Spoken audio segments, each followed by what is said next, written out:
Imagine being able to read people like an open book, understanding their motives, their desires, their fears, all without them saying a word. What if you could anticipate how others will act before they even know it themselves? That's the power of human nature. Welcome to Learn from Audio, where we take the wisdom of the world's greatest minds and distill it into engaging, insightful lessons you can apply to your daily life. Today, we're diving deep into Robert Greene's The Laws of Human Nature, a book that peels back the layers of psychology, power dynamics, and emotional intelligence to help you master the art of influence and self-awareness. Stick with me until the end, because we're going to break this down into practical lessons that will not only help you understand others, but also help you navigate life with a whole new level of insight. Are you ready? Let's begin. Lesson 1. The Law of Irrationality. Master your emotions. We like to think of ourselves as rational beings, making logical decisions based on facts and reason. But here's the hard truth. We are driven by emotions far more than we'd like to admit. Greene's first law, the law of irrationality, tells us that the sooner we accept this, the sooner we can gain control over our decisions. Imagine a king ruling over a vast empire, yet he lets his every decision be dictated by the whims of his emotions. One day, he is kind and generous. The next, he is ruthless and impulsive. His advisors fear him, his enemies manipulate him, and his kingdom teeters on the brink of chaos. Now imagine another ruler, one who understands his emotions, observes them but does not let them control his judgment. He listens, waits, and only acts when he has full clarity. This is the kind of mastery you must strive for. Think about the last time you made a decision in the heat of the moment. Whether it was sending that angry text, buying something impulsively, or reacting defensively in a conversation. Those weren't logical choices. They were emotional reactions. Emotions cloud judgment because they create an illusion of urgency. When you're angry, everything feels like a personal attack. When you're anxious, every small problem seems like a catastrophe. But the truth is, most situations are not as urgent or dire as they feel in the moment. Recognizing this can be the difference between making a decision you regret and one you stand by confidently. To master this law, start by becoming aware of your triggers. What gets you emotional? When do you feel defensive, jealous, or fearful? By recognizing these moments, you create space between stimulus and response. Instead of reacting, you observe. And observation is the first step to control. One powerful technique is journaling your emotions. Whenever you feel a strong emotional reaction, write it down. What triggered it? How did you react? What would have been a better response? Over time, you will notice patterns and gain control over your reactions. Self-awareness grows in reflection, and the more you understand your emotional tendencies, the easier it becomes to navigate them. Another approach is what Greene calls stepping outside yourself. Imagine watching your life like a movie. Instead of being consumed by emotions in real time, observe them as if they belong to someone else. This detachment allows you to make better decisions. Ask yourself, what would I advise a friend to do in this situation? Often, the clarity we have when advising others is the clarity we lack when dealing with our own emotions. Finally, practice the art of pausing. Whenever you feel an emotional surge, whether anger, excitement, or fear, give yourself a rule. Wait 24 hours before responding. This simple delay can prevent impulsive mistakes and allow your rational mind to take control. If waiting 24 hours isn't possible, even pausing for 5 deep breaths before speaking can make a significant difference. So, what's the lesson? Mastering your emotions isn't about suppressing them. It's about understanding them so they no longer dictate your life. The more self-aware you become, the less power emotions will have over you. And that, my friend, is the first step to mastering human nature. Lesson 2. The Law of Narcissism. Transform self-love into empathy. We live in a world where everyone, to some degree, is trapped in their own perspective. The second law, the law of narcissism, reveals a fundamental truth. People are more interested in themselves than in anything else. However, Greene doesn't just expose the problem. He provides a way to turn self-absorption into a powerful tool for connection and influence. Let's go back in time to ancient Rome. Imagine a powerful senator, rich, influential, admired by many. But despite his success, he has no real allies. He boasts about his achievements, dismisses the concerns of others, and views every conversation as an opportunity to talk about himself. When the tides turn against him, he finds himself isolated, with no one willing to stand by his side. His downfall is swift and brutal. Now picture another senator, one who understands the power of perception. He listens intently when people speak, making them feel valued. He remembers small details about their lives, making them feel important. He subtly aligns his goals with theirs, so they willingly support him. When challenges arise, he has allies who rush to his aid, strengthening his position. This senator thrives, not by arrogance, but by understanding a fundamental truth. People crave recognition. In today's world, narcissism manifests in different ways. Social media encourages self-obsession, making us focus on likes, comments, and validation. But true power comes not from demanding attention, but from giving it. The key lesson of this law is simple. People want to feel seen, heard, and understood.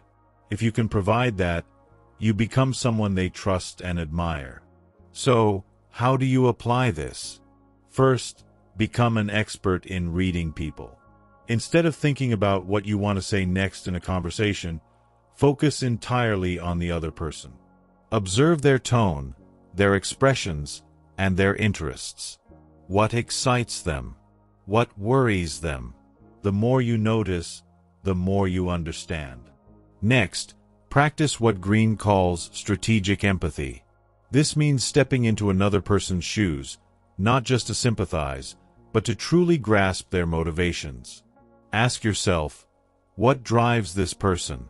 What are they seeking? Respect, admiration, security. Once you understand their needs, you can frame your words and actions in a way that resonates with them. Another crucial technique is the art of mirroring.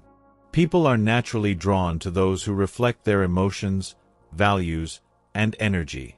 If someone is enthusiastic, match their energy. If they are reserved, tone down your approach.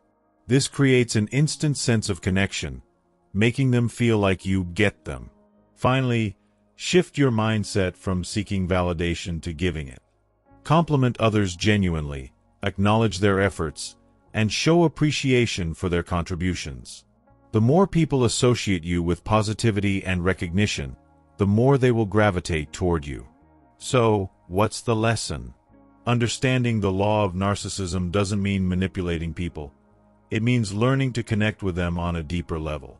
By moving from self-absorption to empathy, you turn relationships into powerful alliances. And in a world driven by perception, that is an invaluable skill. Lesson 3. The law of role-playing. See people's masks.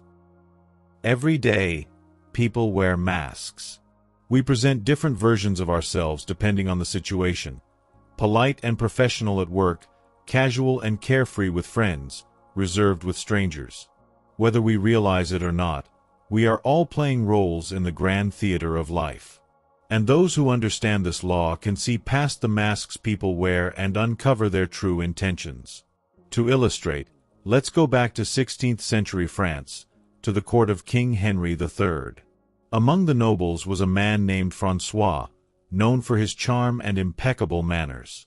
He flattered the king, entertained the court, and played the role of a devoted servant. But behind the mask of loyalty, François was scheming. He carefully studied the king's weaknesses, manipulated his emotions, and waited for the perfect moment to strike. When the time came, he turned on Henry, aligning himself with the king's enemies. Henry, blinded by François' performance, never saw the betrayal coming until it was too late. Now, fast forward to the present day. You might not be dealing with scheming nobles, but the principle remains the same. Every person you meet presents a version of themselves that may not reflect their true thoughts or intentions. A colleague may pretend to be your ally while secretly competing against you. A friend may act supportive but harbor hidden resentment. Understanding this law allows you to navigate the world with sharper instincts. So, how do you see past the mask? First, watch for micro-expressions. People can control their words and even their body language, but fleeting facial expressions, those that last less than a second, often reveal their true emotions. A quick frown before a smile, a glance of irritation before laughter. These are the clues that expose hidden feelings. Second, pay attention to contradictions. If someone's words don't align with their actions, trust their actions. A person who constantly talks about honesty but frequently gossips is revealing their true nature. A boss who promises to support you but never follows through is showing you who they really are. Next, test their responses. Subtly present a situation or a piece of information and observe how they react. A person's immediate, unfiltered reaction often says more than any prepared statement. For example, if you mention someone else's success, do they show genuine happiness or concealed envy? Another key to this law is controlling your own mask. Just as others play roles, so must you. In situations where being direct may not be beneficial, learning to project the right emotions can help you gain trust and influence. If you need someone's support, mirroring their enthusiasm and values will create a stronger bond. If you sense hostility, a calm and composed demeanor can disarm aggression. But here's the ultimate takeaway. Don't assume deception where there may be simple self-preservation. People wear masks not always to deceive but to protect themselves. Understanding this allows you to respond wisely, sometimes with caution, sometimes with empathy. So, what's the lesson? Mastering the law of role-playing doesn't mean becoming cynical or distrusting everyone. It means developing the ability to see what lies beneath the surface and ensuring that you too are playing your role wisely. Because in this world, those who can read the performance will always stay one step ahead. Lesson 4. The law of compulsive behavior. See the patterns. People are creatures of habit. While we like to believe we are unpredictable and unique, the truth is, we all follow certain patterns of behavior, often without realizing it. And those who learn to recognize these patterns can predict the future actions of others with astonishing accuracy. Let's take a look at history. In ancient Rome, Emperor Nero was a man of contradictions. One moment, he was generous and charismatic. The next, he was cruel and paranoid. His advisors believed they could change his ways, that with the right guidance, he would become a wise ruler. But they failed to see a crucial truth. Nero's behavior followed a pattern. He had a deep fear of being overshadowed and an uncontrollable need for admiration. Time and time again, he turned against those who became too influential. His advisors thought they could outmaneuver him, but in the end, they all met the same fate, betrayed and executed when Nero saw them as a threat. This pattern is not unique to emperors. Look around, and you'll see it everywhere. Maybe you know someone who constantly jumps from one relationship to the next, always blaming their partners for things going wrong. Or a coworker who repeatedly makes the same mistakes but never takes responsibility. These behaviors are not random. They are compulsive patterns, repeated over and over. The key lesson here is this. The best predictor of future behavior is past behavior. If you want to understand someone, don't listen to their words. Observe their actions over time. People may promise change, but unless they actively work on breaking their own patterns, they will repeat them. So, how do you use this law to your advantage? First, become an observer. Start paying attention to recurring behaviors in people around you. Is there someone in your life who always plays the victim, regardless of the situation? Does a colleague constantly sabotage themselves when success is within reach? These patterns tell you more about them than any speech ever could. Next, recognize your own patterns. What situations trigger your worst habits? Do you react impulsively when criticized? Do you avoid conflict at all costs, even when you should speak up? Understanding your own compulsions allows you to take control of them instead of being controlled by them. Another powerful strategy is pattern interruption. If someone always reacts the same way in a situation, change your approach and watch what happens. If a manipulative person always gets their way by making you feel guilty, refuse to engage with their guilt tripping. If a friend always relies on you for emotional support but never reciprocates, take a step back and see how they react. This will reveal their true nature and force them to either adapt or expose their compulsions. Finally, never assume people will change just because they say they will. Real change requires effort, awareness, and discipline. Most people are not willing to do the hard work of breaking their compulsions. This doesn't mean you should be cynical, but it does mean you should be realistic. So, what's the lesson? Mastering the law of compulsive behavior gives you an edge. It allows you to anticipate actions, protect yourself from toxic cycles, and make smarter choices in relationships, business, and life.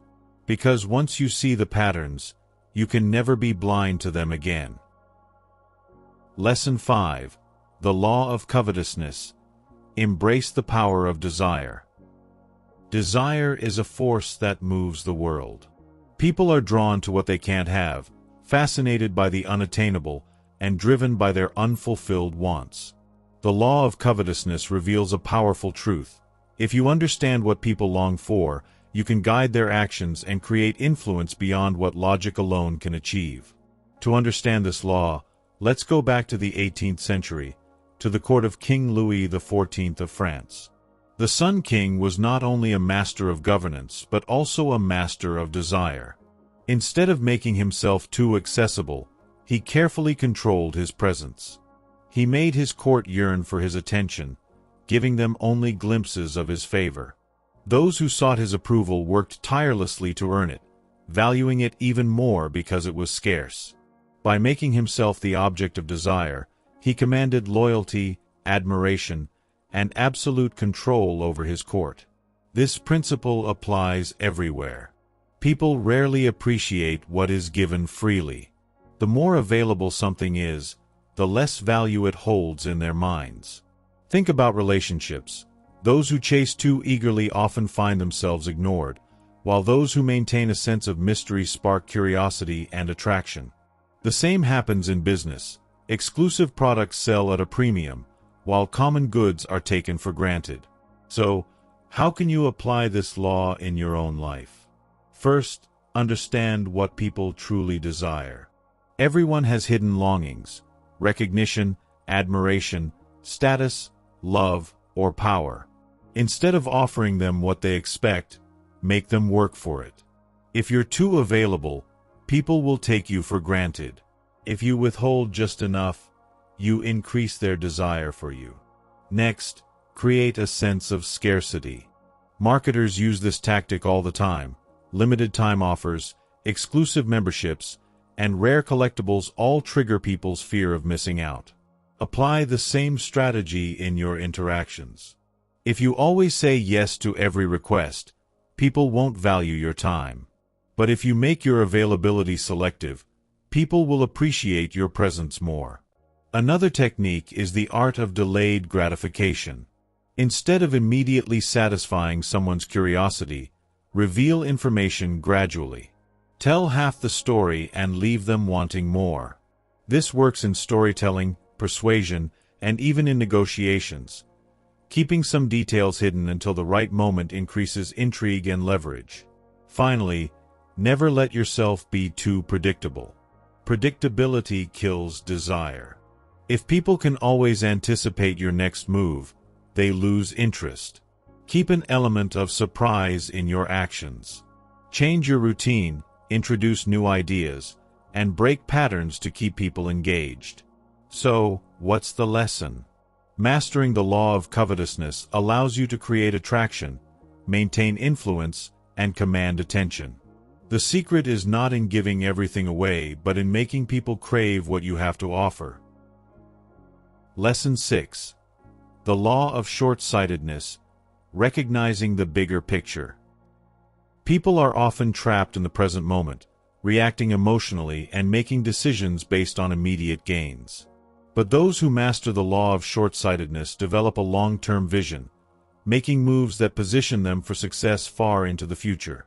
Let's take a trip back to 19th century America, to the era of the great railroad tycoons. Cornelius Vanderbilt, one of the wealthiest men of his time, built his empire by thinking ahead. While his competitors focused on short-term profits, Vanderbilt looked at the bigger picture. When steamboats were at their peak, he didn't cling to them. He saw the rise of railroads and shifted his investments before anyone else. Later, when rivals waged price wars to destroy his business, he didn't react emotionally. Instead, he let them exhaust their resources while he strategically positioned himself to buy them out when they collapsed. His ability to see beyond the immediate chaos gave him an unstoppable advantage. Most people, however, struggle with this. They let fear, greed, and emotions dictate their decisions. They panic during downturns, chase quick wins, and fail to recognize the slow-moving trends that shape their future. Short-sightedness is why people sell their stocks in a market crash instead of holding on, why businesses crumble because they focus only on quarterly earnings, and why individuals stay stuck in cycles of bad decisions. So how do you overcome short-sightedness? First, train yourself to delay gratification. If you always go for the easiest, quickest option, you'll never build anything lasting. Instead of choosing temporary comfort, think about where you want to be 5 or 10 years from now. Every decision should align with that vision. Next, step back and remove emotions from decisions. When something happens, a setback, a loss, an opportunity, ask yourself, will this matter a year from now? 5 years from now? Most of the time, the things we stress over are temporary. Keeping a long-term perspective prevents you from making impulsive choices. Another key strategy is studying historical patterns. The present often feels unique, but history repeats itself. Financial crisis, power struggles, social movements, they all follow predictable cycles. The more you study past trends, the better you can anticipate future ones. Finally, don't get distracted by small victories or temporary failures. Just because something works now doesn't mean it's sustainable. And just because you experience a setback doesn't mean you've failed. The real game is much longer than most people realize. Focus on playing it wisely. So, what's the lesson? Mastering the law of short-sightedness, you separate yourself from the crowd. While others scramble for short-term success, you build something lasting. And in the end, the one who sees furthest always wins. Lesson 7. The law of defensiveness. Disarm the resistance. Have you ever tried to persuade someone, only to be met with resistance, even when your argument made perfect sense? That's because people instinctively resist being told what to do or think. The more directly you push, the more they dig in their heels. The law of defensiveness teaches us a valuable lesson. To influence others, you must first lower their defenses. Let's look at one of history's greatest tacticians, Abraham Lincoln. During the American Civil War, Lincoln had to navigate not only battles but also political resistance. When dealing with opponents, he rarely attacked head-on. Instead, he used empathy, humor, and indirect persuasion to win people over. One of his strategies was writing letters he never sent. When he was angry with a general or a political rival, he'd draft a scathing letter but never deliver it. This allowed him to release his frustration without creating unnecessary hostility. Then, once emotions cooled, he would address the issue in a way that lowered the other person's resistance. By avoiding direct confrontation, he was able to guide people toward his way of thinking without triggering their defensive instincts. Most people, however, do the opposite.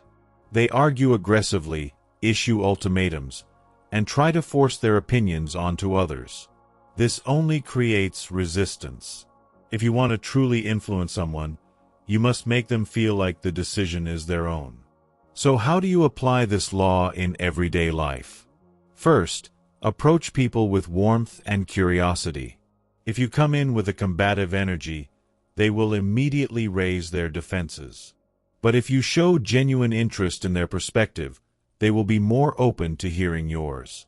Instead of saying, "You're wrong," try asking, "That's interesting. How did you come to that conclusion?" Next, use the power of suggestion instead of force. When people feel like an idea is being imposed on them, they reject it. But if they arrive at it themselves, they embrace it. This is why great leaders and negotiators don't dictate, they plant seeds. Instead of saying, "You should do this," try, "Have you ever considered?"